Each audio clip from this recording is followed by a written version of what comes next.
Salut à tous, j'espère que vous allez bien. Aujourd'hui on se retrouve dans une nouvelle vidéo pour vous présenter mon update lecture. Alors pas du mois de février, pas trop du mois de mars. J'ai pris une grande décision, mes updates lecture ne seront plus datés dans le temps en fonction de telle ou telle date.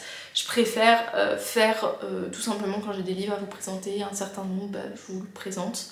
Et c'est ce que je vais faire aujourd'hui.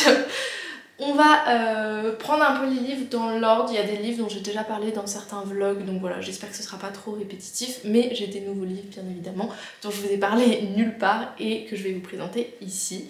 En tout, j'ai lu depuis la dernière fois, j'ai lu 13 livres que je vais vous présenter et on commence tout de suite avec la fantaisie. Donc en tout premier, j'ai lu Celle qui devint le soleil, un livre juste incroyable. Ici, on va suivre une jeune fille qui est dans une famille très très pauvre en Chine, qui meurt de faim. On est en 1345, donc on est dans le temps, et elle vit avec son père et son frère, et vraiment ils ont rien à manger. Et comme ça, une femme, elle est un peu laissée de côté encore plus. Elle a pas le droit de manger les trucs que eux rapportent, ou même que elle rapporte. Elle est obligée de cacher des trucs pour le manger et pour subvenir à ses besoins. Et il y a de moins en moins de femmes dans ce milieu-là. Son père va mourir, son frère va mourir de chagrin suite au décès de son père et va commencer un petit peu la survie de Zhu parce qu'elle sait pas quoi faire. Et par conséquent, elle va décider de prendre la place de son frère dans un monastère et donc de se faire passer pour lui. Et du coup, elle va se faire passer pour un homme et c'est un peu le début. C'est à la fois une réécriture de Mulan, un peu dans ce type-là, mais ça va beaucoup plus loin. On est ici dans une fantaisie adulte qui va aborder des sujets assez difficiles. Rien que le début, la famine, sans vous spoiler, il y a le père qui veut soit vendre sa fille à des brigands pour qu'ils en fassent on sait pas trop quoi, soit la faire manger. C'est ça qui va suggérer. Moi ça m'a un peu choquée, mais c'est un peu que le début, il y a pas mal de petits trucs qui sont assez choquants. Et je dirais c'est pas tant dans l'horreur qu'il y a dans le livre, mais aussi dans la manière dont l'autrice décrit certaines choses. On est dans la tête de plusieurs personnages qui sont assez décalés dans la société, qui n'ont pas une place fixe, et c'est ce que j'ai adoré dans ce livre. Ça va parler justement de ce sujet de trop mettre les gens dans des catégories. Ça va parler aussi beaucoup du destin, c'est quelque chose que j'aime beaucoup moi dans les livres, le fait qu'il y a un peu des fois une prophétie, mais là c'est même pas une prophétie, c'est vraiment elle-même qui va se faire une histoire de son destin, Zhu, et les autres personnages qui ont eux-mêmes un destin, et j'ai trouvé ça vraiment incroyable. Ça parle un peu de façonner son propre destin, de provoquer le destin aussi. Bref, c'est un livre très très complet. En fantasy, il y a peut-être peu de magie finalement, c'est pas un monde... voilà, c'est tiré du réel, je dirais même c'est pratiquement historique à la manière dont c'est fait, même si c'est une fiction. Au début, ça raconte un petit peu l'histoire entre les Mongols et le peuple chinois, et un petit peu ce qui s'est passé, que ce soit dans la réalité et ce qu'on va raconter dans le livre. Et franchement, j'ai passé un super moment. Ça m'a pris du temps à lire parce que j'étais plus trop habituée à la fantaisie, mais c'est le type de livre en fantaisie que j'aime lire, où il y a plein de rebondissements, où il y a un peu l'effet waouh. À certains moments, il y a des personnages qui ont été réfléchis, qui sont complexes. J'ai adoré le personnage de Ma, un personnage féminin en fait, qui a la sensation que sa place c'est uniquement ce qu'on lui a dit depuis qu'elle est née, et en fait c'est beaucoup plus que ça, elle peut faire beaucoup plus de trucs. J'ai bien aimé le personnage de Zhu, mais j'ai trouvé qu'il était un peu classique dans l'effet un peu Mulan. Et j'ai adoré le personnage, le dernier personnage qui est Wu Yang, qui est le personnage de l'eunuque, que j'ai probablement très mal prononcé, mais qui va nous apprendre plein de choses sur la société, je trouve aussi. Donc franchement, lisez ce livre, il est juste incroyable. Vraiment, il va vous faire réfléchir en fantaisie et en même temps vous faire évader. Je pense que c'est les deux trucs qu'on peut attendre d'une fantaisie, c'est-à-dire parler de sujets importants que nous on peut retrouver dans notre société, et à la fois se divertir, s'évader, parler d'autres choses. Donc je pense qu'il fait les deux. Suite à ça, j'ai lu Dark Hair, donc toujours dans le même vlog. Ici, on est sur le tome 2 de Dark Rise. Je pense que vous m'avez suffisamment entendu parler de Dark Rise, qui a été une grosse pépite de 2022-2023, je ne sais plus. Ici, on va suivre Will, qui est un jeune homme qui a une histoire pas... Enfin, je ne dirais pas banale, parce que quand même, il a vu sa mère mourir devant lui, et il essaie d'échapper aux hommes qui ont tué sa mère et qui le veulent lui. et il va finir par se faire un petit peu attraper, et suite à ça il va découvrir, enfin il va pas découvrir, il va rencontrer une jeune femme qui s'appelle Violette, et il va se passer quelque chose qui va leur permettre de s'enfuir, et ce quelque chose va commencer une histoire en fait. C'est pas les seuls personnages, je vous laisse un peu découvrir ce que j'adore dans ce livre. Alors c'est du young adulte, ça a tous les codes du young adulte, notamment au niveau du monde, de la manière dont c'est écrit. On va quand même développer ce qu'il faut être développé. C'est plus au niveau de l'âge des personnages et peut-être de leur mentalité. Le tome 1, j'avais eu du mal avec la première partie, comme je vous avais dit, et la deuxième partie, il y avait eu l'effet waouh, surtout à la fin, genre vraiment un rebondissement, tu t'attends pas à ce qui va se passer. Et ce tome-là, c'est vraiment l'après, après ce rebondissement, et c'est incroyable. J'ai jamais eu une tension aussi forte que dans ce livre, dans le sens où il y a un des personnages, je vous dirai pas qui a un énorme secret, vraiment énorme secret. Toi tu sais ce secret, tu le sais depuis la fin du tome 1, et il n'arrive pas à le dire, et juste le fait qu'il n'arrive pas à le dire, ça va faire tout le livre. C'est vraiment, toi t'as envie qu'ils le disent pour certaines raisons, et au moment où tout va se révéler, il y a des moments où il part vraiment en cacahuète et tu dis purée, tout le monde va deviner ce qu'il sait et ce genre de choses. Et en fait non, parce qu'il y a des situations qui permettent que non. Et quand tout est révélé, en fait c'est tellement génial la manière dont elle l'a écrit. Ça va parler un peu de... aussi un peu de destin finalement, mais plus dans le sens de préjugés, j'ai envie de dire. Ça va parler du fait que des fois tu destines des personnes selon ce qu'on a dit sur eux ou selon ce qu'ils devraient être, et en fait ça les fait devenir ce qu'ils devraient être. L'idée est un peu, je sais pas si vous connaissez ce truc là un peu, c'est si vous dites à quelqu'un qu'il est comme ça alors que lui-même se définit pas comme ça, au bout d'un moment il va commencer à croire qu'il est comme ça. Bah, c'est un peu l'idée de ce livre, ils ont tellement des préjugés sur certaines personnes que ça va potentiellement les faire devenir comme ça. Bref, je vous laisse découvrir ce livre qui est vraiment une saga vraiment bien. Très très rapidement, il y a plein de rebondissements. Il y a une petite histoire d'amour, notamment, que je vous laisse découvrir, qui est spéciale et en même temps hyper bien fait. Je pense que c'est Espaka au niveau de ça, elle est quand même assez douée pour faire des dialogues entre les personnages en romance, et ça c'est un grand atout. Je vais continuer avec une lecture que j'ai un peu moins aimée, qui est le dernier livre de le vlog fantasy, qui est Les Portes Perdues. C'est un tout petit livre vraiment qui se lit peut-être assez rapidement, qui va parler d'un orphelinat où on recueille des jeunes garçons, des jeunes filles qui ont tous fait l'expérience de passer une porte, d'arriver dans un monde, de vivre plusieurs années dans ce monde et finalement d'être rejetés de ce monde ou d'en sortir. Et en fait, ces enfants, ils sont passés pour des enfants kidnappés, et quand ils réapparaissent, leurs parents les croient pas sur là où ils sont allés, etc. Donc l'orphelinat les recueille, dit aux parents oui, on va prendre soin d'eux, on va faire en sorte qu'ils soient bien et se sentent bien. Et en même temps, dans l'orphelinat, on leur apprend un peu tout sur ces mondes, on leur explique plus, on les éduque aussi, et ils ont un peu tous l'espoir d'y retourner. C'est un peu parler... En fait, j'ai trouvé que c'était beaucoup un livre thérapeutique, dans le sens où on va parler de cet âge-là, de l'enfance, de plein de sujets, de société aussi. J'ai trouvé que c'était un livre très très moderne dans ce sens-là. J'utilise beaucoup le terme moderne pour parler, quand je dis que ça parle de sujets de société très importants. Je trouve que c'est le mot qui correspond le mieux. En tout cas, j'espère qu'on va vers cette modernité-là. Et voilà, il y avait plein de sujets qui étaient évoqués sur l'enfance, sur la différence aussi, parce que tous ces enfants, en fait, ils sont en décalage vis-à-vis de la société. Sur ces mondes-là qui sont en fait très très gore finalement. C'est des mondes qui sont pas tout à fait sympathiques, où la plupart du temps les enfants ils étaient mis dans une caste, et on les a rééduqués sur un monde en fait totalement différent. Et ils ont du mal un peu à s'en extirper, parce qu'en fait toutes les années un peu de construction de la tête, ils l'ont fait dans un monde qui était différent. Ça va parler de l'opportunité d'y retourner, de l'espoir un petit peu. C'est assez complexe en fait ce livre, parce qu'il y a une petite enquête à l'intérieur, il y a un des membres qui disparaît, et ils ont tous un peu essayé de trouver qui a disparu, etc. Donc ça aurait pu faire le livre. En fait, j'ai trouvé ce livre très, pas contemplatif, mais très... C'était beaucoup de discussions en fait, de sujets importants. Donc autant dans ce cas-là, pour moi, faire de la non-fiction et parler de ces sujets tout simplement.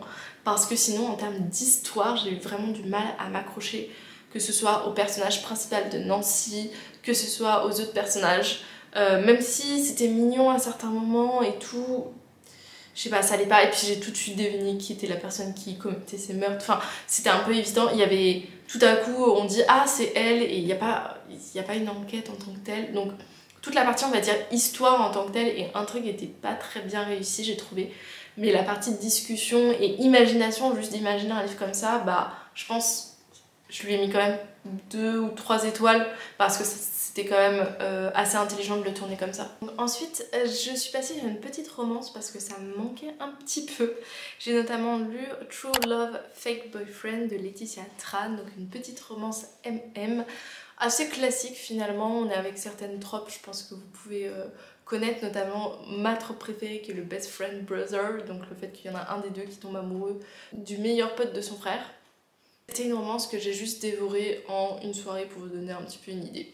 Pour le pitch, on est ici avec un patron assez autoritaire et assez insupportable au début, qui est assez froid vis-à-vis de notre personnage principal. Et notre personnage principal, qui s'appelle Kazé, il l'aime pas beaucoup, il a toujours eu cette sensation que l'autre l'aimait pas non plus beaucoup. Bien sûr, tout ça, vous connaissez le principe de la romance.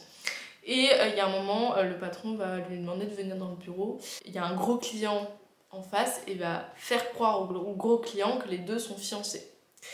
Et là va commencer un peu une histoire rocambolesque où l'autre ne va pas comprendre en fait pourquoi tout à coup il a fait croire qu'ils allaient se marier et donc ils vont devoir faire croire. Donc il y a aussi la trope de fake dating, même si ça je trouve c'est pas forcément ce qu'on peut mettre le plus en avant parce que très rapidement quand même il y a cette sensation de sentiment.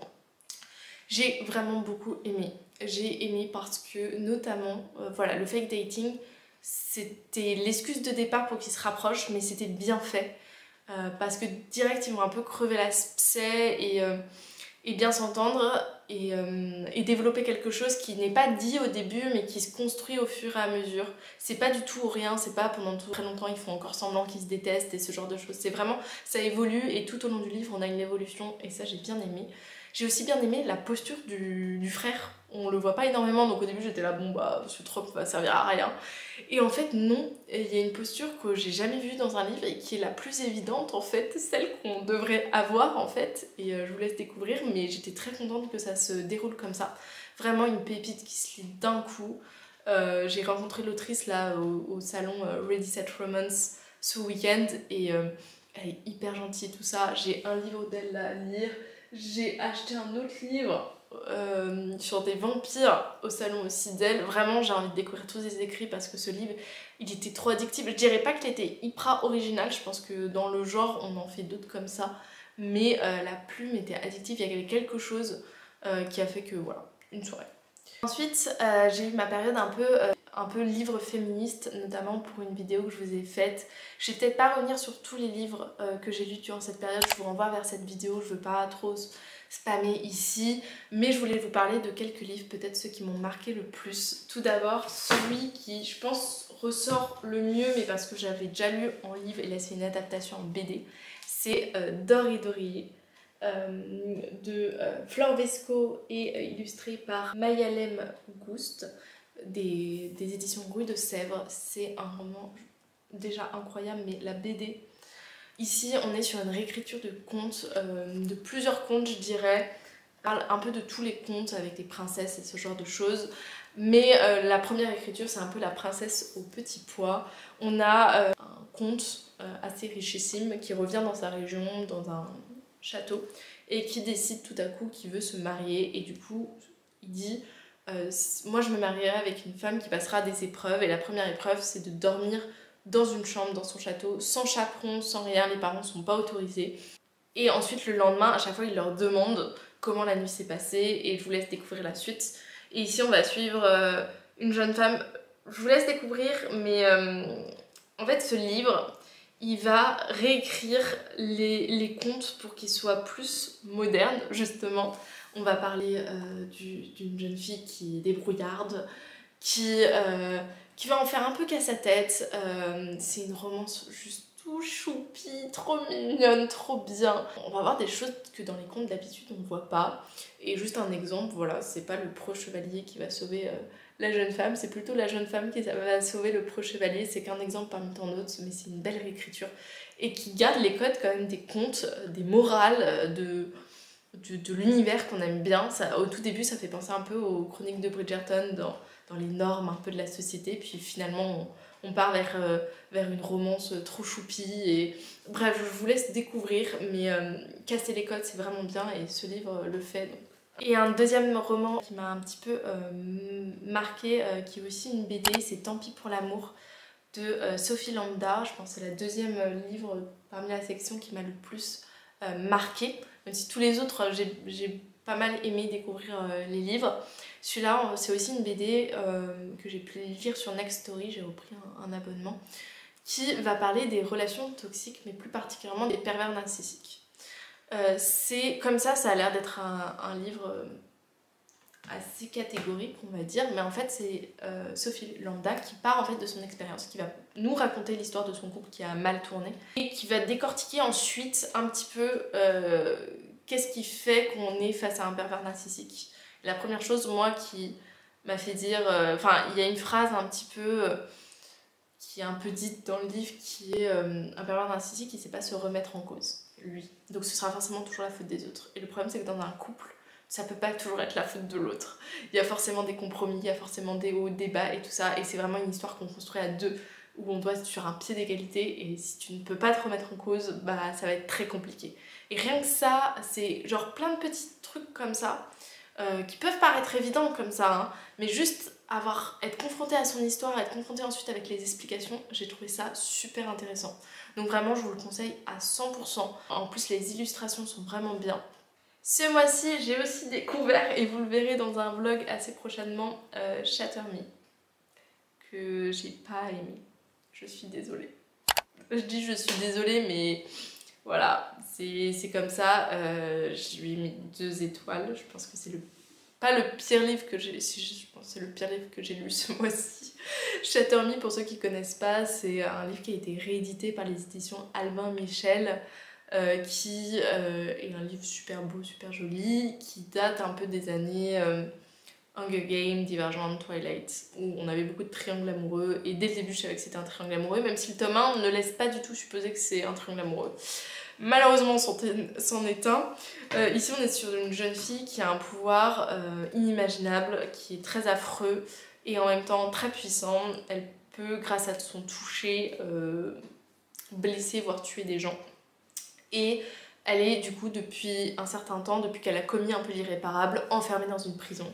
On est sous un régime assez dictatorial, avec notamment des personnes qui ont pris le pouvoir et qui imposent un petit peu leur volonté, etc. Et elle va se faire extirper par des rebelles. Enfin, c'est ce que j'ai compris, mais voilà, le livre était tellement peu clair à ce niveau-là que je ne sais pas. Elle va se faire un peu extirper par des rebelles et va commencer un petit peu... Enfin, d'abord, il y a quelqu'un qui va venir dans sa prison. Ils vont lui donner un camarade de prison, ce qui va déjà être très compliqué pour elle parce que elle a peur de son pouvoir, donc le fait qu'il y ait quelqu'un dans sa cellule qui soit proche d'elle, c'est déjà compliqué, ça fait longtemps qu'elle a parlé à personne, elle est vraiment en isolement et tout, donc c'est assez complexe. Et en même temps, juste après, voilà, il y a des rebelles qui vont les extirper, et va commencer un petit peu l'histoire en fait, tout simplement. Alors, qu'est-ce que j'ai à reprocher à ce livre? La toute première chose que j'ai à reprocher à ce livre, c'est le contexte. Il y a des choses que je ne comprends toujours pas, donc peut-être que c'est moi qui ai mal lu, voilà, il y a des choses... Souvent quand je suis pas dans le livre, il y a des choses qui m'échappent, donc ça peut être tout à fait moi, mais voilà. Le fait de qui est qui, il y a plusieurs groupes, il y en a pas 500, hein, mais déjà, juste les gens qui l'ont enfermé, les gens qui l'extirpent de la prison, ensuite d'autres gens qu'elle rencontre et tout, j'ai pas compris et tout. Il y a des choses qui sont pas très claires, des fois il laisse supposer que c'est la seule femme et après on parle d'autres femmes. Voilà, il y a juste des trucs comme ça, j'étais là mais je comprends pas tout dans ce monde. Bon, la romance, alors on est enfermé entre un mec beaucoup trop gentil où la romance va beaucoup trop vite, où c'est juste... Voilà. Et pourtant j'aime la romance, vous savez, j'aime la romance. Donc là, c'était un peu cucul à praline. Donc ça m'a fait dire, c'est pas grave, c'est le tome 1, voilà. Sauf que l'autre, parce que c'est un triangle amoureux, donc l'autre potentiel, c'est un gros psychopathe. À côté, je vous assure, le mec dans Captive, je dirais pas qu'il fait pas le poids, mais on est à peu près sur les mêmes trucs. Parce que les gens critiquent beaucoup le fait que, du coup, dans Captif, le mec est un psychopathe, mais au moins, la fille le traite de psychopathe dans sa tête. Ok, il y a plein de trucs qui vont pas dans Captif, on peut revenir dessus et tout ça, mais expliquez-moi qu'est-ce qui va mieux dans Shatter Me vis-à-vis de Warner, s'il vous plaît. Le mec est un gros psychopathe. Tout ne va pas. Déjà, au niveau de bah, juste le consentement, hein, on va en parler, mais voilà, pour plein de gens, enfin en fait ce que je comprends pas trop, c'est que plein de gens en parlent genre de manière très positive, et tant mieux, vraiment, si vous avez aimé le livre, si vous aimez la saga, je comprends totalement. Par contre, moi il y a un truc que je comprends pas, c'est face à ça, genre bah, pour moi ça équivaut au niveau du non-consentement, au niveau de la violence qu'a Warner, au niveau de tout ça, ça équivaut à Captive. Alors peut-être la différence c'est que Captive ça se passe dans notre monde et que cette violence là je sais pas, j'essaie de trouver une explication, mais j'ai pas d'explication. Vraiment, Warner m'a traumatisée. J'étais là, si c'est vraiment lui le mec, mais moi je veux rien entendre parler de lui. Donc voilà, donc je pense pas que je lirai la suite. J'ai juste, si vous avez une suggestion de vraiment lire la suite, ce sera trop bien. Après, j'ai vu encore des commentaires en mode c'est à partir du tome 2 que ça commence et tout ça. Peut-être c'est un peu comme à Cotard, le tome 1 est traumatisant et les autres tomes sont géniaux, mais ça me donne vraiment pas envie de continuer. Autant à Cotard, j'avais un peu envie de continuer la fin du tome 1, je m'avais dit ah ouais on va être dans une autre dimension, autant là je vous assure j'ai pas du tout envie de continuer quoi. Ça m'a... Puis la fille elle a des émotions en haut, en bas, en haut, en bas. Ça va 5 minutes. Ok, je comprends totalement l'état d'esprit dans lequel elle est, elle a été enfermée, elle a peur de son pouvoir et tout ça. Mais meuf, t'as le pouvoir le plus extraordinaire au début quand Warner il te menace, mais juste utilise ton pouvoir en fait. Que les autres, tu veuilles pas les toucher, les tuer, ce genre de choses, je comprends. Mais Warner c'est juste un gros psychopathe, vas-y. Vraiment, ose. Et puis c'est un peu ce truc là de... on va faire un personnage qui est fort, féminin. Et en fait, le seul truc fort qu'elle a, c'est répliquer de temps en temps au personnage masculin et la plupart du temps, juste lui obéir. Et pour moi, ça, c'est pas un personnage fort féminin. Juste une jeune fille qui lui réplique 5 minutes des trucs et qui se balance des trucs à la figure. Pour moi, c'est pas ça un personnage fort. Un personnage fort, c'est qu'il va prendre les devants, des initiatives, qui va avoir certains courages que d'autres personnages n'ont pas. Et c'est pas très grave de pas forcément avoir des personnages féminins ou masculins qui sont forts ou pas forts. C'est aussi ça la diversité un petit peu des personnages. Mais quand tu veux faire semblant, en fait, pour moi ça marche pas trop et ça m'a pas convaincue. Vraiment. Mais c'est pas grave parce qu'encore une fois, ce livre il a été publié je dirais au début du commencement d'essayer de faire des nouvelles choses. Donc je lui en veux pas trop pour ça, mais je comprends pas trop du coup la hype qu'il y a autour de ça. Et pourtant je suis la première à vraiment aller à fond dans les livres qui sont plutôt hypés. Donc vraiment expliquez-moi en commentaire, moi je veux juste comprendre en fait. Après ça j'ai lu un petit livre qui est ici que j'ai eu à la Messe Critique Babylio qui est Les Reines de Norvège, donc c'est un livre de non-fiction qui va parler, alors c'est Reines de Norvège et on voit pas tout en bas mais c'est écrit représentation et pouvoir dans les sagas royales. Et moi je savais pas ce que c'était que les sagas royales, donc si j'ai bien compris les sagas royales c'est les textes que les personnes dans les royaumes rédigeaient à propos des rois et reines et qui racontaient un peu l'histoire et qu'est-ce qu'on en a trouvé, et donc c'est un peu la représentation des reines. J'ai trouvé ça super intéressant sur plein de points de vue de certaines choses, voilà, remettre en perspective quelle était la place des reines, quel était leur pouvoir, quel pouvoir elles avaient, quel pouvoir elles n'avaient pas. Ça c'était super intéressant, surtout on prend un peu toutes les thématiques et tout, donc ça c'était vraiment bien. Après le début j'ai trouvé ça très compliqué, au début j'ai voulu abandonner, après ça s'est lu tout seul, mais le tout début parce qu'il y avait une petite introduction sur qu'est-ce que c'était les sagas royales et tout, et je me suis dit mais si c'est ça pendant tout le long, si c'est juste sur l'étude qui étudie les reines, moi ça va pas le faire, et en fait après on rentre dans le vif du sujet, donc ça allait. C'est pas forcément hyper accessible, il y a des moments où j'étais là, je sors un peu du livre, et il y a d'autres moments, voilà, ça parle des reines, ça parle des femmes au pouvoir dans ces pays nordiques que je connaissais pas du tout, et j'ai appris plein de choses, donc ça c'est plutôt cool. Ensuite, j'ai lu Leçon de chimie, donc c'est une petite pépite quand même, c'est un 5 étoiles, Leçon de chimie, l'histoire d'une chimiste qui a pas réussi à aller jusqu'au doctorat pour des raisons que je vous laisse découvrir, et qui travaille dans une université. Sauf que ce qu'elle gagne c'est très peu, elle fait un travail plutôt remarquable, c'est Elisabeth Zott qui est le personnage principal est vraiment une personnalité en tant que telle dans le livre, un responsable d'une émission télévisée qui va la remarquer un petit peu un jour et qui va décider de lui proposer une place dans une émission de cuisine. Et elle va dire mais moi la cuisine pour moi c'est très sérieux, c'est de la chimie. Et elle va décider d'y aller notamment pour une question d'argent parce que je vous laisse découvrir aussi, elle en a besoin à ce moment-là. Et elle va un peu transformer cette émission en un truc révolutionnaire, notamment pour les femmes, parce que cette émission à la base elle est pour les femmes au foyer de cette époque, on est en 1960 il me semble. Et c'est un peu leur parler, les encourager, leur montrer qu'elles sont capables, plein de messages que en fait Elisabeth Zott va faire passer, pas que sur les femmes d'ailleurs, elle parle aussi un moment de religion, enfin plein de thèmes. Et en fait le livre c'est vraiment l'histoire d'Elisabeth Zott, ne prenez pas ça juste sur l'émission c'est vraiment une partie du livre qui est finalement pas si grande que ça, mais le livre c'est vraiment la vie d'Elisabeth Zott à cette époque, la vie d'une femme qui veut faire des sciences, qui veut avoir une place où elle travaille, qui est un moment aussi mère célibataire, donc très très compliqué à cette époque-là. Et ça parle de plein de sujets. Et c'est le type de livre que tu lis et tu te dis ok, tout n'a pas changé à notre temps, ok, il y a encore plein de choses à faire, mais grâce à des femmes comme ça, nous, aujourd'hui, on peut être scientifique, on peut travailler, on peut être mère célibataire, on peut être libre en fait. Et c'est tout simple, mais grâce à des femmes comme ça, voilà. Et c'est quelque chose qui peut aussi disparaître assez rapidement, donc voilà, petit message. J'ai fini aujourd'hui un livre audio qui est un service presse des éditions NetGalley, qui est Affronter la nuit, qui est une romantasy pour le coup, on peut le dire comme ça. Je sais pas si c'est classé en fantasy ou en romantasy pour tout vous dire. Ici on est avec une jeune fille qui s'appelle Liv Aubrey et qui va être sélectionnée. Ce qu'ils appellent être sélectionnée par la déesse, en fait c'est ceux qui ont un don. Il y a une sorte de cérémonie où ils essaient de révéler les dons.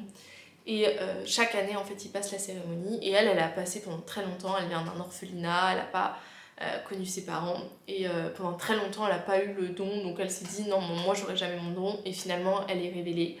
Et du coup, elle doit aller à l'académie militaire pour se battre et pour défendre le pays dans lequel elle est. Et leur adversaire en fait c'est des dragons qui attaquent les villes. Ce livre au début je me suis dit ça va pas le faire.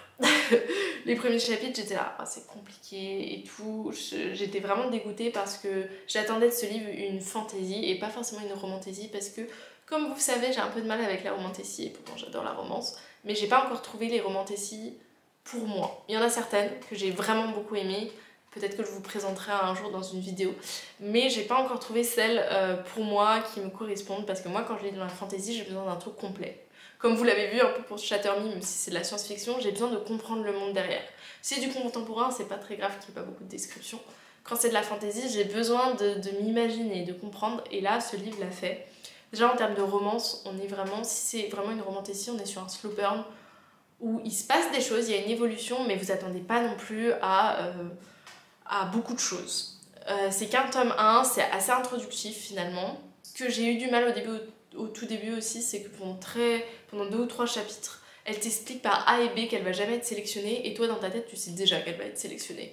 Donc franchement ça c'était une partie assez longue, j'étais là non mais me fais pas croire, genre me fais pas croire, dans 2 chapitres t'es sélectionnée, ça va encore prendre 2 plombes. Et en fait c'est quand elle arrive à l'académie et qu'il nous explique un peu comment elle est formée, ce genre de choses, qu'on rencontre dans certains personnages et ce genre de choses que ça commence à se passer. Je pense le vrai côté moi que j'aime bien un peu dans les fantaisies, c'est ce côté un peu académique où ils apprennent, où ils ont des cours, où ils apprennent à développer leurs dons. C'était pas le mieux que j'ai lu dans cette catégorie on va dire, mais c'est un truc que j'aime vraiment bien. Et là j'avais une romance qui est plutôt bien faite parce qu'elle est subtile.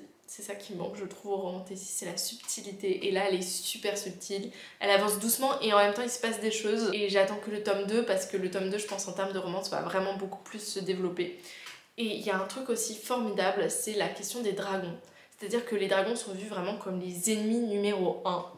Et en fait, elle va remettre un peu ça en cause pour un pouvoir qu'elle va avoir que je vous laisse découvrir. Et il y a un peu cette remise en cause là de l'ennemi, de contre quoi on se bat, pourquoi on se bat. Et ça j'ai vraiment beaucoup aimé, qui n'est pas le cas je pense dans beaucoup de fantasy. Donc vraiment très prometteur, je pense que je lui mets 4 étoiles et j'attends de voir la suite, je sais pas quand elle sortira Mais franchement, si vous cherchez une fantasy à la limite de la romance, enfin romantasy, fantasy, vraiment foncez dessus. J'ai vraiment beaucoup aimé. Et sur ce, je pense que j'ai fait le tour. N'hésitez pas, comme d'habitude, à liker, à commenter un peu avec vos lectures de ces temps-ci. Si vous avez lu des livres comme moi et que vous avez apprécié, n'hésitez pas. Et sinon, je vous dis à très vite pour une prochaine vidéo. Salut!